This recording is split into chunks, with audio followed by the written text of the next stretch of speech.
Hello guys, welcome to Karakiai. I am Zoe. आज की video में हम अव्यय पढ़ेंगे और उसे समझने की कोशिश करेंगे। तो चलो स्टार्ट करते हैं। तो यहाँ है ना, कान तो यहाँ है। हाँ बोलो। तो बेटा आज हम पढ़ेंगे अव्यय पद। ठीक है, अव्यय पद क्या होते हैं पहले ध्यान से समझेंगे। कल भी मैंने समझाया था बेटा, जब मैं पढ़ा रही होती, कोई भी समझा रहा होता है, कोई भी चीज़ हम सीख रहे होते हैं, पूरा ध्यान उस पर देना होता है, तभी हमें समझ आएगा। अव्यय पद, अव्यय का मैंने मीनिंग बताया, मैंने नहीं, है का मतलब नहीं होता जब वो आगे लग जाता है, और व्यय मैंने खर्च होना, जो कभी खर्च नहीं होता। खर्च होने का मतलब कभी कम नहीं होएगा, जो का त्यों रहेगा। ठीक है ना, अव्यय का मीनिंग समझ आ गया ना, जो कभी खर्च नहीं होता, यानी कि नहीं बदलता। सिंपल भाषा में हम कहेंगे कि जो कभी नहीं बदलता। अव्यय पद वे पद होते हैं जिनका वचन, बेटा इसको यहाँ रख दीजिए, जिनका वचन, लिंग, पुरुष, काल इत्यादि का कोई प्रभाव नहीं पड़ता। मैम एक डाउट है। हाँ बोले मैम, पर हम इसे पढ़ेंगे और इसका यूज क्या वही है? तो मैं बता रही हूँ, यूजी तो बताऊंगी आगे। वचन क्या होता है, चाहे एक वचन हो, चाहे द्विवचन हो, चाहे बहुवचन हो। हिंदी में तो दो ही वचन होते हैं, परंतु संस्कृत में भी ये काम आएंगे तुम्हारे। तीन आते हैं। तीन वचन होते हैं, लिंग, स्त्रीलिंग, पुल्लिंग, नपुंसकलिंग। हिंदी में दो ही होते हैं, साथ के साथ संस्कृत भी समझते जाओ।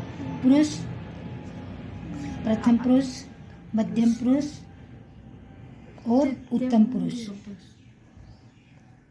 प्रथम पुरुष, मध्यम पुरुष और उत्तम पुरुष, जिसको इंग्लिश में क्या कहते हैं,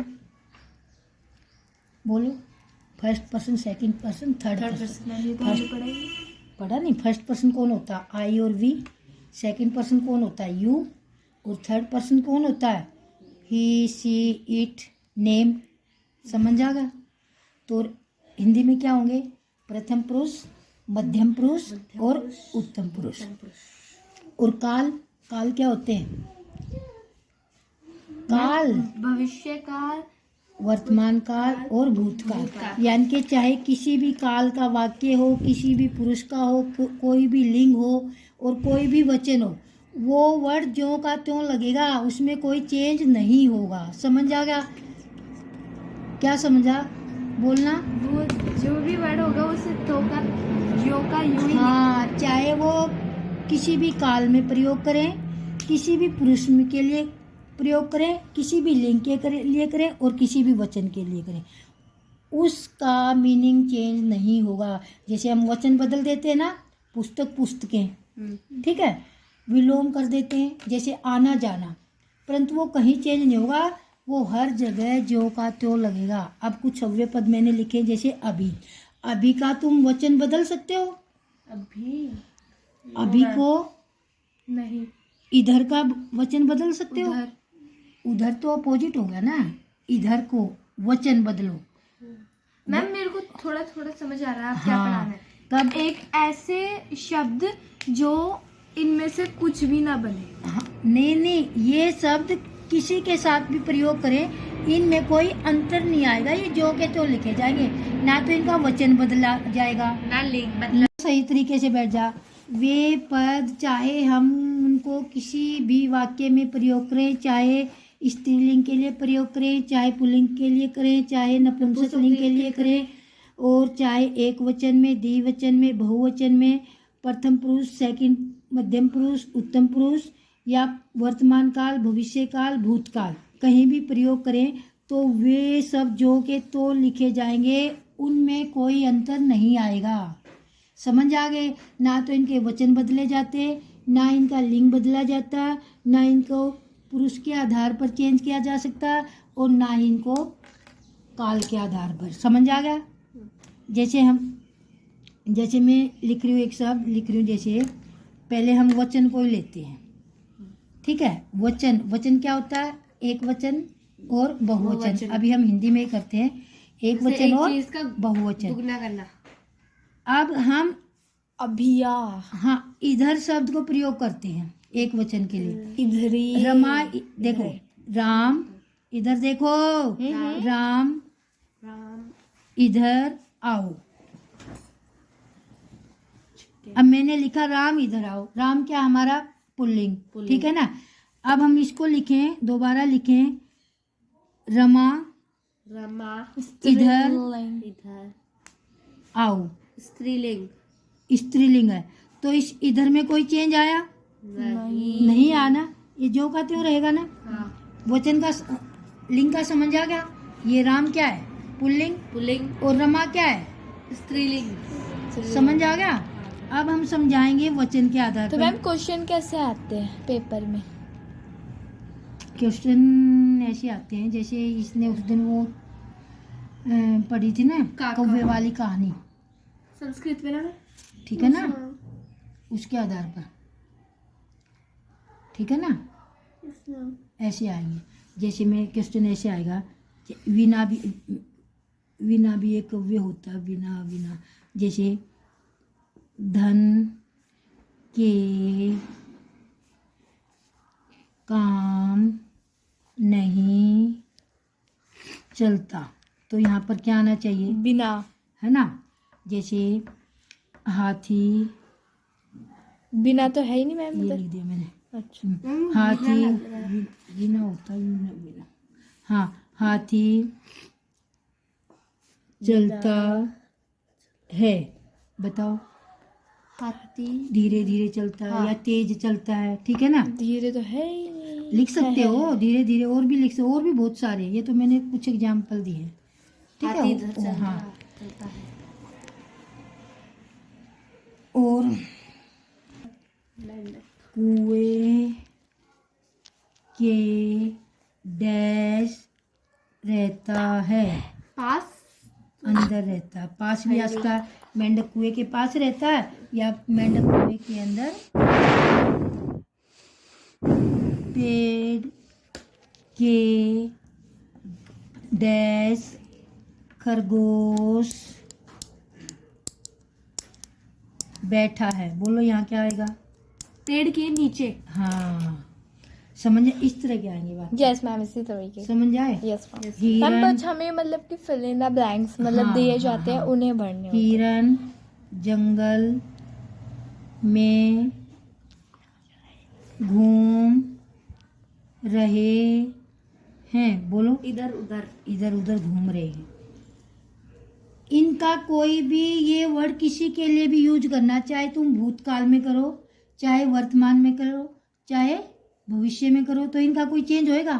अंदर का बहुवचन बदल सकते हो? नो।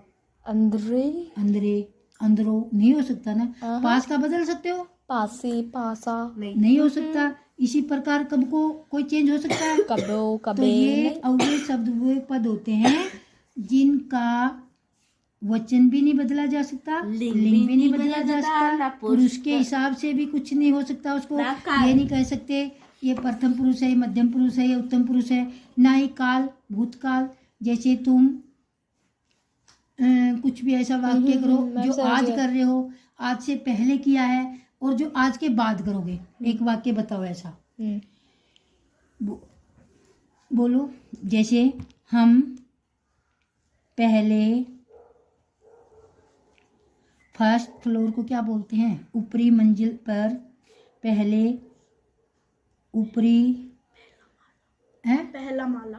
हाँ, माला मंजिल लिख देते हैं। ऊपरी मंजिल पर रहते थे, ठीक है। हम पहले ऊपरी मंजिल पर रहते थे, फिर हमने कह दिया हम आजकल, हम आजकल नहीं, हम पहले दूसरी मंजिल, पहले को यूज करना है।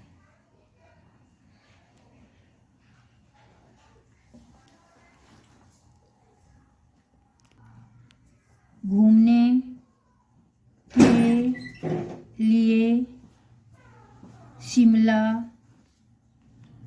जाएंगे। अब ये क्या आ गया, बोलो इसमें क्या लिखा मैंने, पहले जाएंगे।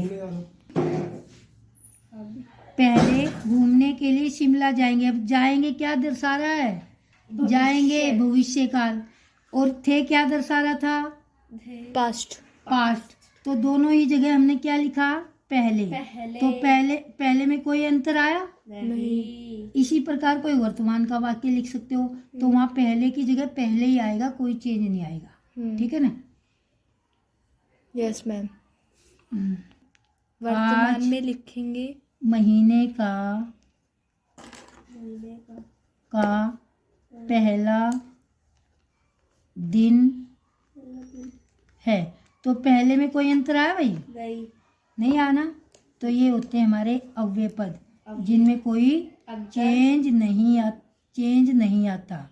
इसी प्रकार तुम ऊपर नीचे, ऊपर को कहीं भी लिखो, ऊपर वर्ड कहीं भी लिखोगे, स्त्रीलिंग के लिए, पुल्लिंग के लिए, भूतकाल के लिए, भविष्य काल के लिए, किसी के लिए भी यूज करोगे तो हमारा उसमें कोई भी अंतर नहीं आएगा। ये होते हैं हमारे अव्यय पद। समझ आ गया। अब इनसे तुमने सबसे एक एक वर्ड लिख के लाना है।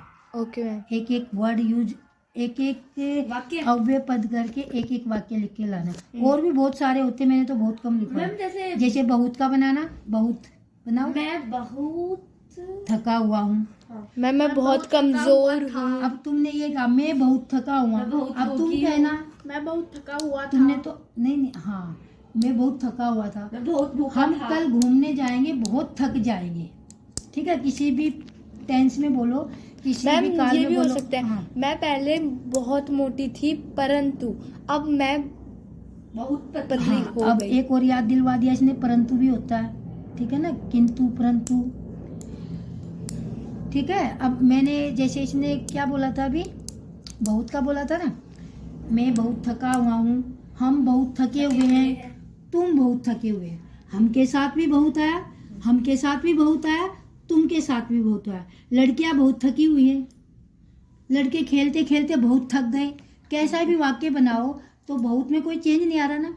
ऐसे ही जैसे परंतु, राम लंबा है परंतु मोटा है। और कोई वाक्य बना लो, स्त्रीलिंग के लिए बना लो, शीला पतली है परंतु दिमागदार है। तो कहीं भी चेंज आ रहा है परंतु में।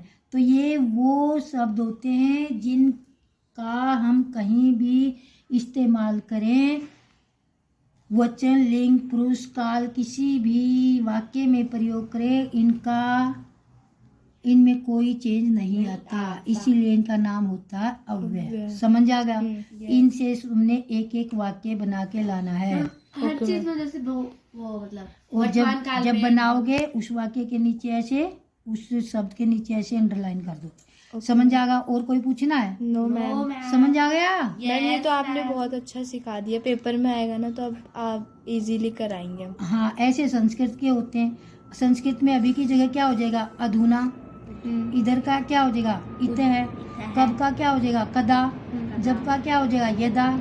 बाकी भी ऐसे ही होंगे। हाँ, होते रहेंगे ऐसे। आ जाएगा ना। ऊपर का क्या हो जाएगा, ऊपरी। ऊपरी। नीचे का क्या हो जाएगा, नीचे। वहाँ दो मात्रा लग जाती है। अंदर का क्या हो जाएगा, अंदरे। अंत है। अंत है। बाहर का क्या हो जाएगा, बही। मिलते जुलते होते हैं हिंदी और संस्कृत के वर्ड, कोई ज्यादा डिफरेंस नहीं होता। तो ये ऐसे ही संस्कृत में आते हैं, और संस्कृत में तो आते ही आते हैं, हिंदी में भी आते हैं। यस समझ आ गया। Yes ma'am. कर लाओगे। यस और कोई पूछना कुछ? No ma'am. ठीक है, तो कल में इसका टेस्ट लोगे तुम्हें। घर से भी बना के लाना है। 20 वाक्य बना के लाने हैं ऐसे। कितने वाक्य बना के लाने हैं? 20 वाक्य। आज का सुविचार, सोच का ही फर्क होता है, वरना समस्याएं आपको कमजोर नहीं बल्कि मजबूत बनाने आती है। दोबारा बोल दे।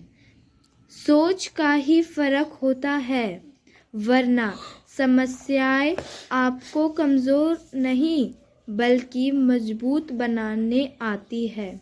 हैं, परसों भी समझाता बेटा, है मत बोला कर, हैं। समझा? और ये भी बहुवचन के लिए है नहीं बोलते हैं। है। मेरा दूसरा सुविचार, बीता हुआ कल तुम्हारे दिमाग में है और आने वाला कल तुम्हारे हाथ में है। धन्यवाद। मेरी आशा है कि आज आपको अव्यय समझ आए होंगे। अगर आपको कोई भी डाउट है वो कमेंट करना। धन्यवाद एवं शुभ दिन।